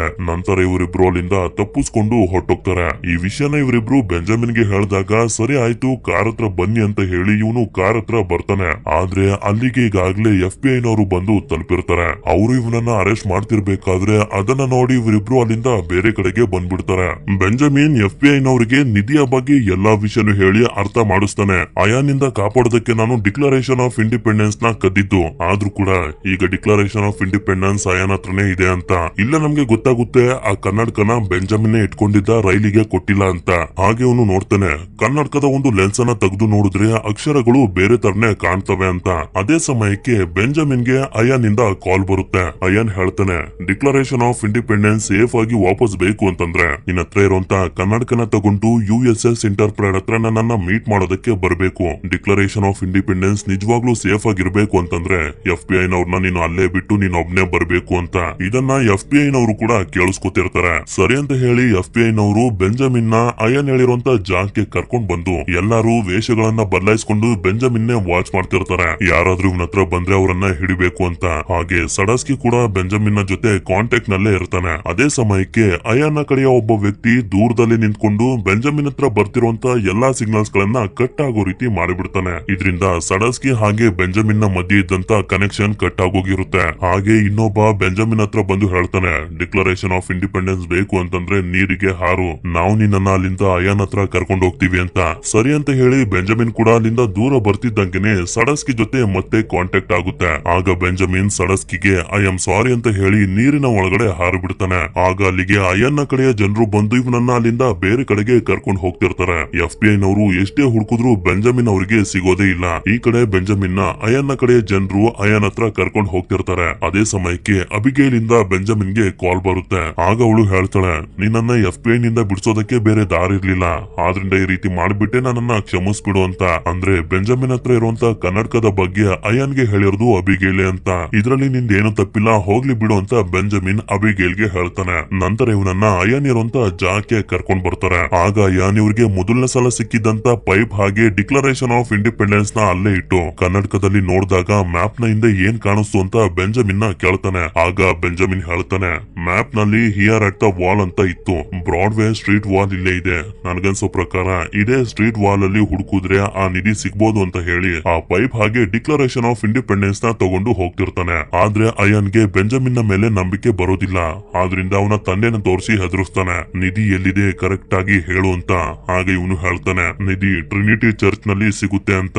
ಯಾಕೆಂತಂದ್ರೆ ಮ್ಯಾಪ್ ನಲ್ಲಿ ಟ್ರಿನಿಟಿ ಚರ್ಚ್ ನ ಬಗ್ಗೆ ಮೆನ್ಷನ್ ಮಾಡಿರ್ತಾರೆ. ಸರಿ ಅಂತ ಹೇಳಿ ಇವರನ್ನ ಟ್ರಿನಿಟಿ ಚರ್ಚ್ ಗೆ ಕರ್ಕೊಂಡು ಬರ್ತಾರೆ. ಅದೇ ಸಮಯಕ್ಕೆ ಅಲ್ಲಿಗೆ ಅಬಿಗೇಲ್ ಹಾಗೆ ರೈಲಿನೂ ಕೂಡ ಬರ್ತಾರೆ. ನಂತರ ಇವರಿಬ್ರು ಸೇರಿ ಡಿಕ್ಲರೇಷನ್ ಆಫ್ ಇಂಡಿಪೆಂಡೆನ್ಸ್ ನ ಓಪನ್ ಮಾಡ್ತಾರೆ. ಆಗ ಬೆಂಜಮಿನ್ ಆ ಕನ್ನಡಕನ ಹಾಕೊಂಡು ಮ್ಯಾಪ್ ಅನ್ನ ನೋಡಿದಾಗ ಪಾರ್ಕಿಂಗ್ಟನ್ ಲೇನ್ ಸಮಾಧಿನ ಹುಡುಕಿ ಅಂತ ಅದ್ರಲ್ಲಿ ಇರುತ್ತೆ. ಆಗ ಇವರಿಗೆ ಗೊತ್ತಾಗುತ್ತೆ ಆ ನಿಧಿ ಈ ಚರ್ಚ್ ನ ಕೆಳಗಡೆ ಇದೆ ಅಂತ. ಆದ್ರಿಂದ ಇವರೆಲ್ಲರೂ ಚರ್ಚ್ ನ ಕೆಳಗಡೆ ಹೋಗ್ತಿರ್ಬೇಕಾದ್ರೆ ಪ್ಯಾಟ್ರಿಕ್ ಬೆಂಜಮಿನ್ ಗೆ ಹೇಳ್ತಾನೆ ನಿಧಿ ಸಿಕ್ಕಿದ್ಮೇಲೆ ಇವರಿಗೆ ನಮ್ಮ ಅವಶ್ಯಕತೆ ಇರೋದಿಲ್ಲ, ನಮ್ಮನ್ನ ಸಾಯಿಸಿದ್ರು ಸಾಯಿಸ್ಬಿಡ್ತಾರೆ. ಆದ್ರಿಂದ ನಾವು ನಮ್ಮ ಹುಷಾರಲ್ಲಿ ಇರ್ಬೇಕು ಅಂತ. ಅದೇ ಸಮಯಕ್ಕೆ ರೈಲಿಗೆ ಪಾರ್ಕಿಂಗ್ಟನ್ ಲೇನ್ ನ ಸಮಾಧಿ ಸಿಕ್ಬಿಡುತ್ತೆ. ಆ ಸಮಾಧಿನ ಹೊಡೆದು ಒಳಗಡೆ ನೋಡಿದಾಗ ಒಂದು ಬಾಕ್ಸ್ ಇರುತ್ತೆ. ಆ ಬಾಕ್ಸ್ ಅನ್ನ ಹೊರಗಡೆ ತೆಗಿತಿದ್ದಂಗೆನೆ ಒಂದು ಅಸ್ಥಿ ಪಂಜರ ಕೆಳಗಡೆ ಬೀಳುತ್ತೆ. ಆ ಬಾಕ್ಸ್ ಅನ್ನ ಕೆಳಗಡೆ ಇಟ್ಟು ಒಳಗಡೆ ನೋಡಿದಾಗ ಒಳಗಡೆ ಹೋಗೋದಕ್ಕೆ ಒಂದು ದಾರಿ ಇರುತ್ತೆ. ಆಗ ಯಾನ್ ಅವನ ಕಡೆ ಇಬ್ರು ವ್ಯಕ್ತಿಗಳನ್ನ ಅಲ್ಲೇ ನಿಲ್ಸಿ ಹೇಳ್ತಾನೆ ನೀವಿಬ್ರು ಇಲ್ಲೇ ಇರಿ, ನನ್ನನ್ನ ಬಿಟ್ಟು ಯಾರಾದ್ರೂ ಹೊರಗಡೆ ಬಂದ್ರೆ ಅವರನ್ನ ಸಾಯಿಸ್ಬಿಡಿ ಅಂತ. ನಂತರ ಇವರು ಆ ದಾರಿಯಿಂದ ಮುಂದೆ ಬಂದಾಗ ಕತ್ಲೆಯಿಂದಾನೇ ತುಂಬಿಕೊಂಡಿರುವಂತ ಒಂದು ದೊಡ್ಡ ದಾರಿ ಸಿಗುತ್ತೆ. ಆ ದಾರಿಲಿ ಇವರು ತುಂಬಾ ಹೊತ್ತು ನಡ್ಕೊಂಡು ಮುಂದೆ ಬಂದಾಗ ಒಂದು ಜಾಗಕ್ಕೆ ಬಂದು ತಲುಪ್ತಾರೆ. ಆ ಜಾಗದಲ್ಲಿ ಒಂದು ದೊಡ್ಡ ಲ್ಯಾಂಟರ್ನ್ ಇರುತ್ತೆ. ಆದ್ರಿಂದ ಬೆಳಕು ಕಾಣ್ಲಿ ಅಂತ ಇವರು ಅದಕ್ಕೆ ಬೆಂಕಿನ ಹತ್ತಿಸ್ತಾರೆ. ನಂತರ ಇವರು ನಿಧಿನ ಹುಡ್ಕೊಂಡು ಕೆಳಗಡೆ ಹೋಗ್ಬೇಕು ಅಂತ ಮೆಟ್ಲಿಂದ ಕೆಳಗಡೆ ಹೋಗ್ತಿರ್ಬೇಕಾದ್ರೇನೆ ಆ ಜಾಗ ಎಲ್ಲ ತುಂಬಾ ಹಳೇದಾಗಿರೋದ್ರಿಂದ ಅಲುಗಾಡೋದಕ್ಕೆ ಶುರುವಾಗುತ್ತೆ. ನಂತರ ಅಯ್ಯನ್ನ ಕಡೆಯ ಒಬ್ಬ ವ್ಯಕ್ತಿ ಒಂದ್ ಹೆಜ್ಜೆ ಮುಂದೆ ಇಡ್ತಿದ್ದಂಗೆನೆ ತುಂಬಾ ಆಳಕ್ಕೆ ಬಿದ್ದೋಗ್ತಾನೆ. ಇದನ್ನ ನೋಡಿ ಇವರೆಲ್ಲರೂ ಹೆದರ್ಕೊಳ್ತಿರ್ಬೇಕಾದ್ರೇನೆ ಮೆಟ್ಲು ಮುರಿದು ಬೆಂಜಮಿನ್ ಕೆಳಗಡೆ ಬೀಳೋದ್ರಲ್ಲಿ ಇರ್ತಾನೆ. ಆದ್ರಿಂದ ಇವರೆಲ್ಲರೂ ಪಕ್ಕದಲ್ಲಿದ್ದಂತ ಎಲಿವೇಟರ್ ನ ಮೇಲೆ ಹಾರ್ಬಿಡ್ತಾರೆ. ಹಾಗೆ ಬೀಳ್ತಿದ್ದಂತ ಬೆಂಜಮಿನ್ ನ ಅಬಿಗೇಲ್ ಕಾಪಾಡ್ತಾಳೆ. ಈ ಕಡೆ ಸ್ವಲ್ಪ ಜನ ಎಲಿವೇಟರ್ ನ ಮೇಲೆ ಬಂದು ತಲುಪಿರ್ತಾರೆ. ಆದ್ರೆ ಇವರಿಬ್ರು ಇನ್ನೂ ಕೂಡ ಇಲ್ಲೇ ಸಿಗಾಕೊಂಡಿರ್ತಾರೆ. ಇನ್ನೇನು ಅಬಿಗೇಲ್ ಬೀಳೋದ್ರಲ್ಲಿ ಇರ್ತಾಳೆ. ಆಗ ಬೆಂಜಮಿನ್ ಅವಳನ್ನ ಕಾಪಾಡೋಕೆ ನೋಡ್ತಿರ್ಬೇಕಾದ್ರೆ ಡಿಕ್ಲರೇಷನ್ ಆಫ್ ಇಂಡಿಪೆಂಡೆನ್ಸ್ ಕೂಡ ಕೆಳಗಡೆ ಬೀಳೋದ್ರಲ್ಲಿ ಇರುತ್ತೆ. ಆದ್ರಿಂದ ಇವನು ಅಬಿಗೇಲ್ ನ ಬೇರೆ ಜಾಗಕ್ಕೆ ಹಾಕಿ ಡಿಕ್ಲರೇಷನ್ ಆಫ್ ಇಂಡಿಪೆಂಡೆನ್ಸ್ ನ ತಗೋತಾನೆ. ಅದೇ ಸಮಯಕ್ಕೆ ಪ್ಯಾಟ್ರಿಕ್ ಇವನ ಹತ್ರ ಒಂದು ಹಗ್ಗನ ಬಿಡ್ತಾನೆ. ಆ ಹಗ್ಗನ ಹಿಡ್ಕೊಂಡು ಬೆಂಜಮಿನ್ ಅವನ ಪ್ರಾಣನ ಉಳಿಸ್ಕೋತಾನೆ. ನಂತರ ಯಾನ್ ಇವರಿದ್ದಂತ ಎಲಿವೇಟರ್ ನ ಕೆಳಗಡೆ ತಗೊಂಡ್ ಬರ್ತಾನೆ. ಎಲ್ಲರೂ ಸೇರಿ ಆ ಎಲಿವೇಟರ್ ನಿಂದ ಕೆಳಗಡೆ ಹೋಗೋದಕ್ಕೆ ಶುರು ಮಾಡ್ತಾರೆ. ಕೆಳಗಡೆ ಬಂದು ತಲುಪಿದಾಗ ಒಂದು ರೂಮ್ ಗೆ ಹೋಗುವಂತ ದಾರಿ ಇವರಿಗೆ ಸಿಗುತ್ತೆ. ಆ ರೂಮ್ ಗೆ ಬಂದು ನೋಡಿದ್ರೆ ಆ ರೂಮ್ ಫುಲ್ಲು ಖಾಲಿಯಾಗಿರುತ್ತೆ. ಬೆಂಜಮಿನ್ಗೂ ಕೂಡ ಏನು ಅರ್ಥನೇ ಆಗುದಿಲ್ಲ. ಯಾಕೆಂತಂದ್ರೆ ಈ ರೂಮ್ ನ ತುಂಬಾ ನಿಧಿ ಇರ್ಬೇಕಿತ್ತು. ಮ್ಯಾಪ್ ನಲ್ಲಿ ಕೊನೆದಾಗಿರೋದು ಈ ರೂಮ್ ನ ಕ್ಲೂನೆ. ಅಂದ್ರೆ ನಿಧಿ ಇಲ್ಲೇ ಇರ್ಬೇಕಿತ್ತು. ಇಲ್ಲಿ ಇಲ್ಲದೆ ಇರೋದನ್ನ ನೋಡಿ ಎಲ್ರು ಕೂಡ ತುಂಬಾನೇ ಟೆನ್ಷನ್ ಆಗೋಗ್ತಾರೆ. ಆಗ ಯಾನ್ ಇದನ್ನೆಲ್ಲ ನೋಡಿ ತಲೆ ಕೆಟ್ಟೋಗಿ ಎಲಿವೇಟರ್ ನ ಮೇಲೆ ಬಂದು ಅವರಿಗೆ ಹೇಳ್ತಾನೆ ನನಗೆ ಗೊತ್ತು ಮುಂದೆ ಯಾವ್ದಾದ್ರು ಒಂದು ಕ್ಲೂ ಇದ್ದೇ ಇರುತ್ತೆ, ಅದನ್ನ ನನ್ಗೆ ಹೇಳ್ಬಿಡು ಅಂತ. ಇಲ್ಲ ಇವಾಗ ಯಾವ್ದೇ ತರದ ಕ್ಲೂ ಇಲ್ಲ ಅಂತ ಹೇಳಿದ್ರು ಕೂಡ ಅಯಾನ್ ಅದನ್ನ ನಂಬೋದಕ್ಕೆ ರೆಡಿ ಆಗಿರೋದಿಲ್ಲ. ಆದ್ರಿಂದ ಬೆಂಜಮಿನ್ ನ ಮೇಲೆ ಗನ್ ಪಾಯಿಂಟ್ ಮಾಡ್ಬಿಡ್ತಾನೆ. ಆಗ ಪ್ಯಾಟ್ರಿಕ್ ಸರಿ ಆಯ್ತು ಕ್ಲೂನ ಹೇಳ್ತೀನಿ ಅಂತ ಹೇಳೋದಕ್ಕೆ ಶುರು ಮಾಡ್ತಾನೆ. ಬೋಸ್ಟನ್ ನಲ್ಲಿರುವಂತ ಚರ್ಚ್ ಸೋಲೋಮಾನ್ ಟೆಂಪಲ್ ನ ತರನೇ ಇದೆ. 1000 ವರ್ಷಗಳ ಹಿಂದೆ ಆ ನಿಧಿ ಅಮೆರಿಕದ ಸೈನಿಕರಿಗೆ ಸಿಕ್ಕಾಗ ಸೋಲೋಮಾನ್ ಟೆಂಪಲ್ ನಲ್ಲೇ ಸಿಕ್ಕಿದ್ದು. ಆದ್ರಿಂದ ಬಾಸ್ಟನ್ ನಲ್ಲಿರುವಂತ ಚರ್ಚ್ ನಲ್ಲಿ ಹುಡುಕಿದ್ರೆ ಆ ನಿಧಿ ಸಿಗ್ಬೋದು. ಅದಕ್ಕೆ ಈ ಲ್ಯಾಂಟರ್ನೆ ಕ್ಲೂ ಅಂತ ಹೇಳ್ತಾನೆ. ಅಯಾನ್ ಕೂಡ ಅದನ್ನ ನಂಬ್ತಾನೆ. ಸರಿ ಆಯ್ತು ನಾವು ಕೂಡ ನಿನ್ ಜೊತೆ ಬರ್ತೀವಿ ಅಂದಾಗ ಅದಕ್ಕೆ ಅಯಾನ್ ಒಪ್ಕೊಳ್ಳೋದಿಲ್ಲ. ಯಾಕೆ ನನಗಿಂತ ಮುಂಚೆ ಬಾಸ್ಟನ್ ಗೆ ಹೋಗಿ ಆ ನಿಧಿನ ತಗೊಳಕ ಏನು ಬೇಕಾಗಿಲ್ಲ, ನೀವೆಲ್ಲ ಇಲ್ಲೇ ಸಾಯಿರಿ ಅಂತ ಹೇಳಿ ಅಲ್ಲಿಂದ ಅವನು ಹೊರಟೋಗ್ತಾನೆ. ಅವ್ರು ಹೋಗ್ತಿದ್ದಂಗೆನೆ ಪ್ಯಾಟ್ರಿಕ್ ಹಾಗೆ ಬೆಂಜಮಿನ್ ಒಳಗಡೆ ಬಂದು ಒಂದು ರೂಮ್ ನ ಡೋರ್ ಅನ್ನ ಓಪನ್ ಮಾಡೋದಕ್ಕೆ ನೋಡ್ತಿರ್ತಾರೆ. ಆಗ ನಮ್ಗೆ ಗೊತ್ತಾಗುತ್ತೆ ಪ್ಯಾಟ್ರಿಕ್ ಅಯಾನ್ ಗೆ ಕೊಟ್ಟಿದ್ದಂತ ಕ್ಲೂ ಫೇಕ್ ಅಂತ. ಅದೇ ಸಮಯಕ್ಕೆ ಬೆಂಜಮಿನ್ ಅಲ್ಲಿರುವಂತ ಒಂದು ಬಟನ್ ನ ಪ್ರೆಸ್ ಮಾಡಿ ಒಂದು ಡೋರ್ ಅನ್ನ ಓಪನ್ ಮಾಡ್ತಾನೆ. ಇದರಿಂದ ಇವರು ಕೂಡ ತುಂಬಾ ಖುಷಿಯಾಗಿ ಆ ಡೋರ್ ನ ಒಳಗಡೆ ಬಂದು ನೋಡಿದ್ರೆ ಇಲ್ಲೂ ಕೂಡ ಏನು ಇರೋದಿಲ್ಲ, ಎಲ್ಲ ಖಾಲಿ ಆಗಿರುತ್ತೆ. ಇದನ್ನ ನೋಡಿ ಇವರೆಲ್ಲರಿಗೂ ತುಂಬಾನೇ ಬೇಜಾರಾಗುತ್ತೆ. ನೀವ್ ಹೇಳಿದ್ದೆ ಸರಿ, ಯಾವ ನಿಧಿನೂ ಇಲ್ಲ, ಇದೆಲ್ಲ ಬರೀ ಇಮ್ಯಾಜಿನೇಷನ್ ಅಷ್ಟೇ ಅಂತ ಬೆಂಜಮಿನ್ ಪ್ಯಾಟ್ರಿಕ್ ಗೆ ಹೇಳಿದಾಗ ಪ್ಯಾಟ್ರಿಕ್ ಹೇಳ್ತಾನೆ ಇಲ್ಲ ನಾನ್ ತಪ್ಪು ತಿಳ್ಕೊಂಡಿದ್ದೆ. ಇದುವರೆಗೂ ಕ್ಲೂಗಳಲ್ಲಿ ಮೆನ್ಷನ್ ಮಾಡಿರುವಂತ ಜಾಗಗಳು ನಿಜವಾಗ್ಲೂ ಇದೆ ಅಂತಂದ್ರೆ ಆ ನಿಧಿನೂ ಕೂಡ ನಿಜವಾಗ್ಲೂ ಇದ್ದೇ ಇರುತ್ತೆ. ಅದೆಲ್ಲಿದ್ರು ಪರವಾಗಿಲ್ಲ, ನಾವೆಲ್ಲರೂ ಸೇರಿ ಅದನ್ನ ಹುಡ್ಕೋಣ ಅಂತ ಹೇಳ್ತಾನೆ. ಆಗ ನಾನು ಕೂಡ ನಿಮ್ ಜೊತೆ ಬರ್ತೀನಿ ಅಂತ ಅಬಿಗೇಲ್ ಹೇಳ್ತಾಳೆ. ಆಗ ಬೆಂಜಮಿನ್ ನ ಮನ್ಸಿಗೆ ಸ್ವಲ್ಪ ನೆಮ್ಮದಿ ಸಿಗುತ್ತೆ. ನಂತರ ಸರಿ ಅಂತ ಹೇಳಿ ಇವರೆಲ್ಲರೂ ಹೊರಗಡೆ ಹೋಗೋದಕ್ಕೆ ಅಂತ ದಾರಿನ ಹುಡ್ಕಾಡ್ತಿರ್ಬೇಕಾದ್ರೆ ಬೆಂಜಮಿನ್ ಗೆ ಒಂದು ಲಾಕರ್ ಕಾಣಿಸುತ್ತೆ. ಹಾಗೆ ಅವನಿಗೆ ಮೊದಲನೇ ಸಲ ಸಿಕ್ಕಂತ ಪೈಪ್ ನೆನಪಾಗಿ ಅದನ್ನ ಹೊರಗಡೆ ತೆಗೆದು ಅದರ ಮುಂದಿನ ಭಾಗನ ಆ ಲಾಕರ್ ನ ಒಳಗಡೆ ಹಾಕ್ತಾನೆ. ನಂತರ ಉಳಿದಿರುವಂತ ಪೈಪ್ ಅನ್ನು ಕೂಡ ಹಾಕಿ ಅದನ್ನ ತಿರುಗಿಸಿದಾಗ ಮತ್ತೊಂದು ಡೋರ್ ಓಪನ್ ಆಗುತ್ತೆ. ಏನಿರ್ಬೋದು ಅಂತ ಇವರು ಕೂಡ ಅದ್ರ ಒಳಗಡೆ ಹೋಗಿ ನೋಡಿದ್ರೆ ಕಣ್ಣನ್ನ ಬಿಟ್ಟಂಗೆ ಬಿಟ್ಕೊಂಡು ನೋಡ್ತಿರ್ತಾರೆ. ಯಾಕೆಂತಂದ್ರೆ ಇವರೆಲ್ಲರೂ ಹುಡ್ಕೊಂಡ್ ಬಂದಿರುವಂತ ನಿಧಿ ಇಲ್ಲೇ ಇರುತ್ತೆ. ಇಲ್ಲಿರುವಂತ ವಸ್ತುಗಳೆಲ್ಲ ಚಿನ್ನದಿಂದ ಮಾಡಿರೋದು. ಹಾಗೆ ತುಂಬಾ ಬೆಲೆ ಬಾಳುವಂತ ವಸ್ತುಗಳೆಲ್ಲ ಇಲ್ಲಿ ಇರ್ತವೆ. ಇದನ್ನು ನೋಡಿ ಇವರೆಲ್ಲರಿಗೂ ತುಂಬಾನೇ ಸಂತೋಷ ಆಗೋಗುತ್ತೆ. ಅದೇ ಸಮಯಕ್ಕೆ ಬೆಂಜಮಿನ್ ಅಲ್ಲೊಂದು ಜಾಗಕ್ಕೆ ಬೆಂಕಿನ ಹಾಕ್ತಾನೆ. ಆಗ ಆ ಬೆಂಕಿ ಹೋದಂತ ಜಾಗದಲ್ಲೆಲ್ಲ ನಮ್ಗೆ ನಿಧಿ ಕಾಣಿಸೋದಕ್ಕೆ ಶುರುವಾಗುತ್ತೆ. ಆಗ ನಮ್ಗೆ ಗೊತ್ತಾಗುತ್ತೆ ಈ ನಿಧಿ ನಿಜವಾಗ್ಲೂ ಎಷ್ಟು ದೊಡ್ಡದು ಅಂತ. ಇದನ್ನ ನೋಡಿ ಇವರೆಲ್ಲರೂ ತುಂಬಾ ಖುಷಿ ಪಡ್ತಿರ್ಬೇಕಾದ್ರೆ ಅಲ್ಲೇ ಅವರಿಗೆ ಇಲ್ಲಿಂದ ಹೊರಗಡೆ ಹೋಗೋದಕ್ಕೆ ದಾರಿನೂ ಕೂಡ ಸಿಕ್ಬಿಡುತ್ತೆ. ಹೊರಗಡೆ ಒಬ್ಬ ಸೆಕ್ಯೂರಿಟಿ ಗಾರ್ಡ್ ನಿಂತಿರ್ಬೇಕಾದ್ರೆ ಅದೇ ಸಮಯಕ್ಕೆ ಇವರು ಅಲ್ಲಿಂದ ಹೊರಗಡೆ ಬರ್ತಾರೆ. ನಂತರ ಬೆಂಜಮಿನ್ ಸಡಸ್ಕಿನ ಅಲ್ಲಿಗೆ ಕರ್ಸಿ ಅವನಿಗೆ ಹೇಳ್ತಾನೆ, ನಾವು ಹುಡುಕ್ತಿದ್ದಂತ ನಿಧಿ ನಮ್ಗೆ ಸಿಕ್ಕಾಯ್ತು, ನಾವು ಅದನ್ನ ಗೌರ್ಮೆಂಟ್ ಗೆ ಕೊಡೋದಕ್ಕೆ ರೆಡಿ ಆಗಿದ್ದೀವಿ. ಆದ್ರೆ ನನ್ನದೊಂದಷ್ಟು ಕಂಡೀಷನ್ ಗಳು ಇವೆ ಅಂತ. ಏನ್ ಕಂಡೀಷನ್ ಅಂತ ಕೇಳಿದಾಗ ಬೆಂಜಮಿನ್ ಅವನಿಗೆ ಹೇಳ್ತಾನೆ, ಡಿಕ್ಲರೇಷನ್ ಆಫ್ ಇಂಡಿಪೆಂಡೆನ್ಸ್ ನ ಕದಿಯೋದಕ್ಕೆ ಅಬಿಗೇಲ್ ನಮ್ಗೆ ಸಹಾಯ ಮಾಡಿಲ್ಲ. ಅಬಿಗೇಲ್ಗೆ ಯಾವುದೇ ತರದ ತೊಂದರೆ ಆಗ್ಬಾರ್ದು. ಹಾಗೆ ಈ ನಿಧಿನ ಹುಡುಕಿರುವಂತ ಸಂಪೂರ್ಣವಾದಂತ ಕ್ರೆಡಿಟ್ ನಮ್ಮ ಫ್ಯಾಮಿಲಿ ಅವರಿಗೆ ಕೊಡ್ಬೇಕು ಅಂತ. ಅದಕ್ಕೆ ಸಡಸ್ಕಿ ಕೂಡ ಸರಿ ಅಂತ ಒಪ್ಕೊಂಡು ಅವನಿಗೆ ಹೇಳ್ತಾನೆ, ಡಿಕ್ಲರೇಷನ್ ಆಫ್ ಇಂಡಿಪೆಂಡೆನ್ಸ್ ಕಳತನ ಆಗಿದ್ರಿಂದ ನಾನು ಯಾರನ್ನಾದ್ರೂ ಒಬ್ರನ್ನ ಅರೆಸ್ಟ್ ಮಾಡ್ಲೇಬೇಕು ಅಂತ. ನೀವು ಆದಷ್ಟು ಬೇಗ ಬಾಸ್ಟನ್ ಚರ್ಚ್ ಗೆ ಹೋಗಿ ಅಂತ ಬೆಂಜಮಿನ್ ಹೇಳ್ತಾನೆ. FBI ನವರು ಬಾಸ್ಟನ್ ಚರ್ಚ್ ಹತ್ರ ಬಂದಾಗ ಅಯನ್ ಹಾಗೂ ಅವನ ಜನರು ಅಲ್ಲಿ ಕದಿಯೋದಕ್ಕೆ ಪ್ರಯತ್ನ ಪಡ್ತಿರ್ತಾರೆ. ಆದ್ರಿಂದ ಬೆಂಜಮಿನ್ ನ ಬದಲು ಅಯನ್ ಹಾಗೂ ಅವನ ಟೀಮ್ ನವರನ್ನೇ ಅರೆಸ್ಟ್ ಮಾಡ್ತಾರೆ. ಇದನ್ನ ಬೆಂಜಮಿನ್ ಕೂಡ ನೋಡ್ತಿರ್ತಾನೆ. ನಂತರ ಈ ಮೂವಿಯ ಕೊನೆಯ ಸೀನ್ ನಲ್ಲಿ ನಮ್ಗೆ ತೋರಿಸ್ತಾರೆ, ಇವರಿಗೆ ಸಿಕ್ಕಿದ್ದಂತ ನಿಧಿನ ಇವರು ಗೌರ್ಮೆಂಟ್ ಗೆ ಒಪ್ಪಿಸ್ಬಿಟ್ಟಿರ್ತಾರೆ. ಆದ್ರಿಂದ ಆ ನಿಧಿಲಿ 10% ಅನ್ನ ನಿಮ್ಗೆ ಕೊಡ್ತೀವಿ ಅಂತ ಗೌರ್ಮೆಂಟ್ ನವರು ಇವರಿಗೆ ಆಫರ್ ಮಾಡಿರ್ತಾರೆ. ಆದ್ರೆ ಬೆಂಜಮಿನ್ ಮಾತ್ರ 10% ಬೇಡ, ಒಂದೇ 1% ಸಾಕು ಅಂತ 1% ಅನ್ನ ಇಸ್ಕೊಂಡಿರ್ತಾನೆ. ಯಾಕೆ ಅಂತಂದ್ರೆ ಆ 1% ನ ಇವರ 10 ತಲೆಮಾರುಗಳು ಕೂತ್ಕೊಂಡು ತಿಂದ್ರು ಕೂಡ ಖಾಲಿ ಆಗುದಿಲ್ಲ. ಆ ನಿಧಿ ಅಷ್ಟು ಬೆಲೆ ಬಾಳುತ್ತೆ, ಹಾಗೆ ಅಷ್ಟು ದೊಡ್ಡದಾಗಿರುತ್ತೆ. ಅಷ್ಟೇ ಅಲ್ಲ, ಬೆಂಜಮಿನ್ ಹಾಗೆ ಅಬಿಗೇಲ್ ಕೂಡ ಒಂದಾಗಿರ್ತಾರೆ. ಯಾಕೆಂತಂದ್ರೆ ಇವರಿಬ್ರು ಇಷ್ಟ ಪಡ್ತಿರ್ತಾರೆ. ರೈಲಿನೂ ಕೂಡ ಸ್ವಲ್ಪ ಶ್ರೀಮಂತನಾಗಿ ಅವನ ಲೈಫ್ ನಲ್ಲಿ ಬಿಸಿ ಆಗೋಗಿರ್ತಾನೆ. ಇಲ್ಲಿಗೆ ಈ ಮೂವಿ ಎಂಡ್ ಆಗುತ್ತೆ. ಈ ಮೂವಿ ಹೇಗನ್ನಿಸ್ತು ಅಂತ ನನಗೆ ಕಮೆಂಟ್ ಮಾಡಿ ತಿಳಿಸಿ. ವಿಡಿಯೋ ಇಷ್ಟ ಆಗಿತ್ತು ಅಂತಂದ್ರೆ ಲೈಕ್ ಮಾಡಿ. ಸಿಗೋಣ ಮತ್ತೊಂದು ಅಮೇಜಿಂಗ್ ಆಗಿರುವಂತ ವಿಡಿಯೋದಲ್ಲಿ. Until then, stay tuned, Mr. Explainer Kannada.